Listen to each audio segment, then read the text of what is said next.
Hey, what's up, guys? It's chapter 21 in Emerging World Power, talking about the US from 1890 to 1918. We'll talk about the War of 1812. We'll move on to talk about the Boxer Rebellion, the US involvement in Latin America, and then we'll move on and talk about the Great War, or what becomes known as World War I, not only when the US enters the war, but also here in the home front. So right off the top, if you recall, this is Cuba, and this is the Philippines. Spain had ruled the Philippines and Cuba since the 1480s, more or less. And it is now 1898, and the Cubans has had enough. They want to rebel. They want to start their own independence. And the same thing with the Philippines, actually. And this is the prelude to the War of 1898. So part of the causes was social Darwinism. This idea that white Anglo-Saxon race is the best race and as such should be spread throughout the world. So this is from the US perspective. The idea of imperialism. The United States was running low on natural resources, and they wanted other lands to conquer to have natural resources to include other markets. In addition, the 1890s economic depression, the United States realized that it needed new markets. It needed new customers to sell the goods that they were producing in the US. So imperialism is another cause of the War of 1898. In 1890, Alfred Mannheim, he writes a book called The Influence of Sea Power, where he says that every great power has a great navy, and that it encouraged the United States to do exactly that, to establish a great navy to be able to compete with European powers. Now, as we mentioned, the Cuban Revolution is another cause of it. And as things are going on in Cuba, here at home, we have a form of journalism that is written. It's called yellow journalism. These are exaggerated stories by journalists who want to get a lot of people to read their newspapers. And William Hearst is one of them. He actually over exaggerates the atrocities that are being committed in Cuba by the Spanish. And so Americans begin to call for intervention in Cuba. Not so much because they care about the Cuban people, but because a lot of businessmen had actually established businesses in Cuba, and there was an economic interest in keeping Cuba safe so that US businesses wouldn't be destroyed or burned. So the United States was going in there as a foreign to help the Cubans, but more than anything was to help themselves, prevent any damages to their businesses. And then we also have the US's Maine that explodes.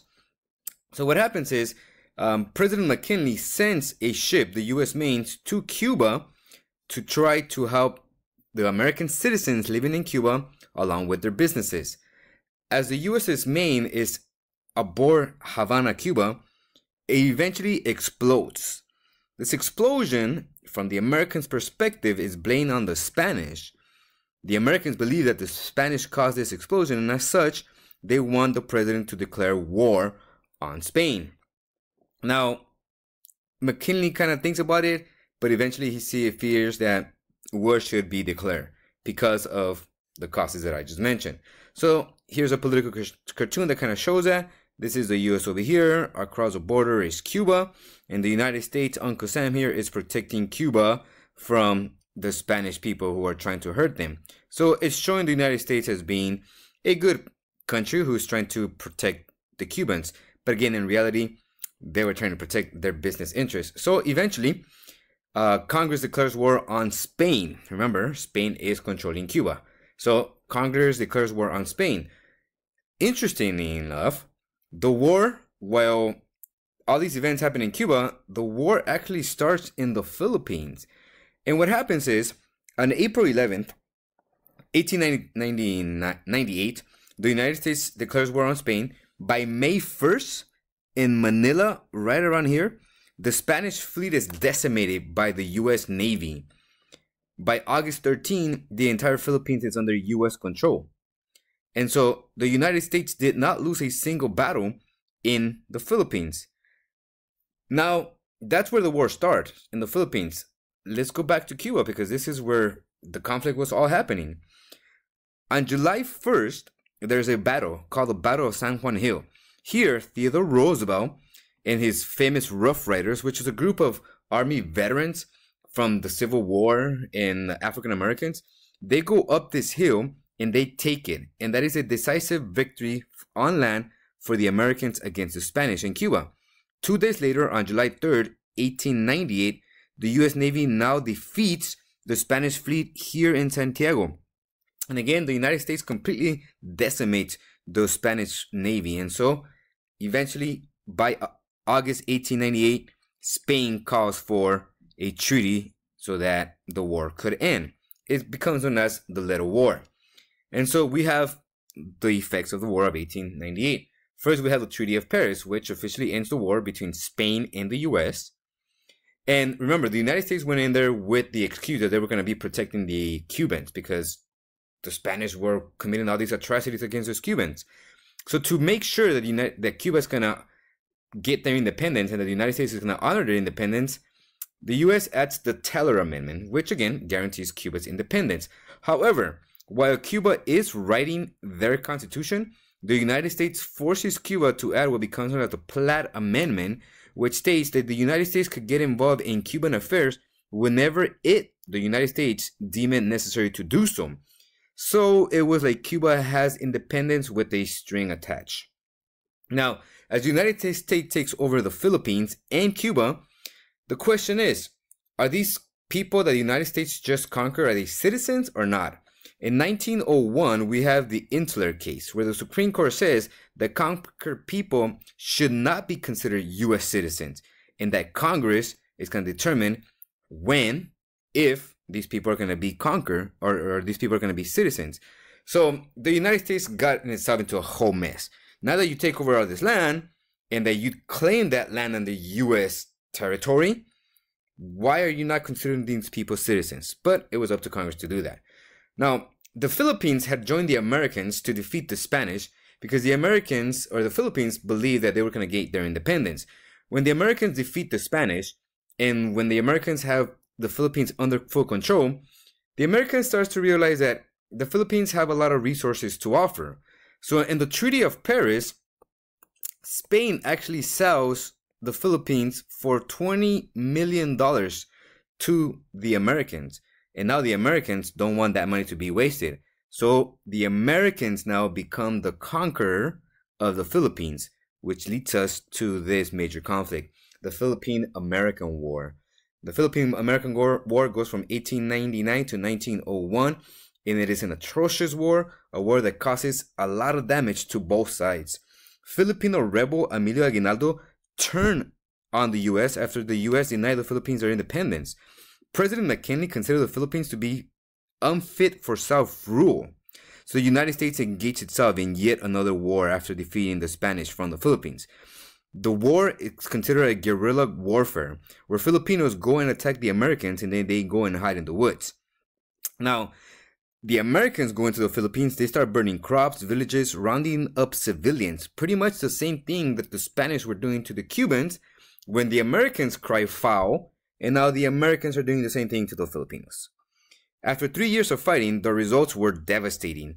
Over 200,000 Filipinos died, 4,200 Americans died. In this picture, we see Filipinos POWs, prisoners of war, at Pasig. And as the United States committed these atrocities and word got out, certain people started to question Americans' modern civilization and if America really was a civilized country. Once the war ends, the United States is now this huge U.S. empire, global empire. So naturally, that's the U.S.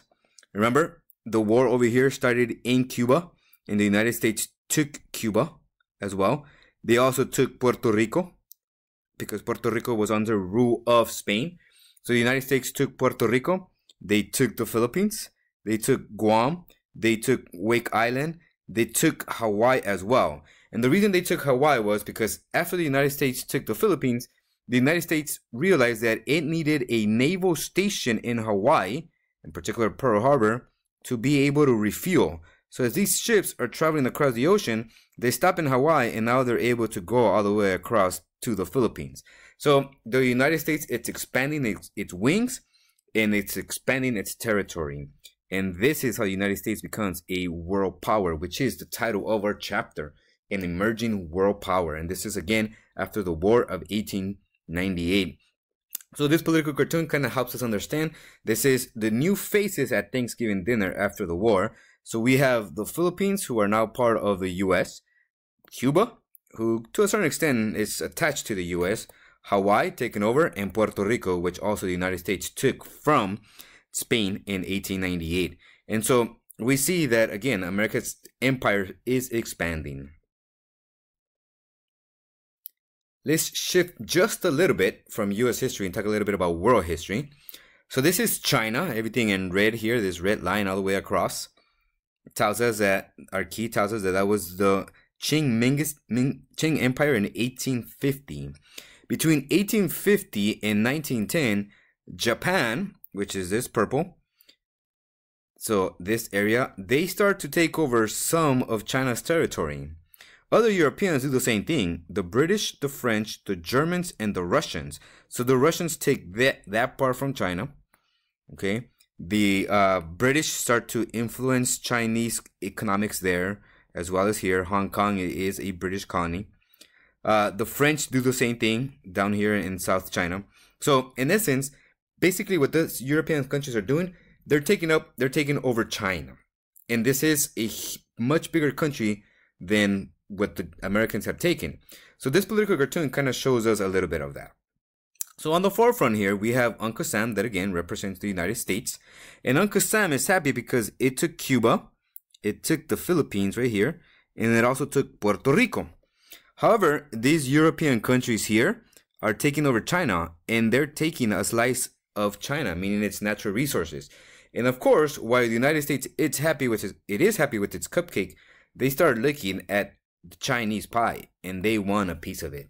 So that's where the United States now follows, and it gets involved in Chinese influence or Chinese affairs. So what we see here is all these European countries. Again, we have a dinner here. That's Uncle Sam, Italy, England, Japan, all these other European countries who were taking over Chinese land, right? That's Chinese resources. That's what the plate says. And eventually the Chinese start to get pretty upset. And so they start to awake. And this is a blade that's hanging by a string. And at any point, that blade is going to come down and start cutting the European powers in Japan that is taking over Chinese resources. So the Chinese eventually get tired and they rebel. They get tired of these foreigners. They rebel and what becomes known as the Boxer Rebellion, which takes place from 1899 to 1901. So the Boxers are known as Chinese nationalists who wanted all foreigners out of China. They start to attack foreigners and Christian Chinese. And one way that they start to attack them is by derailing railroad tracks. And so you see this railroad train over here coming, most likely a foreign railroad train. And so as it's coming here, it's going to derail and it's going to crash. You also see some of the buildings that are being burned by the Chinese nationalists who want all foreigners out. So they took over the capital and killed thousands of people. Eventually, the European powers, Japan and the United States, formed a multinational force to quell the rebels and resume trade, because that's what they wanted.